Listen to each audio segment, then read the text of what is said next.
मोमिन मर्दों से कह दो कि अपनी नजरें नीची रखा करें और अपनी शर्मगाहों की हिफाजत किया करें। ये उनके लिए बड़ी पाकीज़गी की बात है, और जो काम ये करते हैं अल्लाह उनसे खबरदार है। और मोमिन औरतों से कह दो कि वो भी अपनी निगाहें नीची रखा करें और अपनी शर्मगाहों की हिफाजत किया करें, और अपनी आराइश यानी जेवर के मकामात को जाहिर न होने दिया करें मगर जो उसमें से खुला रहता हो,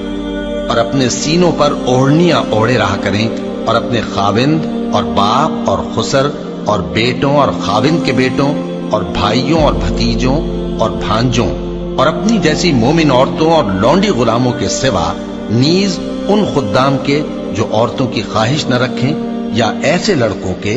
जो औरतों के पर्दे की चीजों से वाकिफ न हो। गरज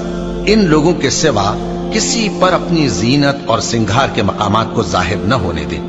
और अपने पांव ऐसे तौर से जमीन पर न मारे कि झंकार कानों में पहुंचे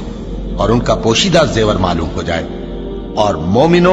सब अल्लाह के आगे तौबा करो ताकि फलाह पाओ, और अपनी कौम की बेवा औरतों के निकाह कर दिया करो, और अपने गुलामों और लौंडियों के भी जो नेक हों निकाह कर दिया करो।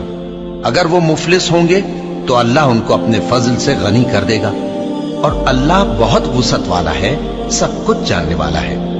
और जिनको ब्याह का मकदूर न हो वो पाक दामनी को इख्तियार किए रहें यहां तक कि अल्लाह उनको अपने फजल से गनी कर दे।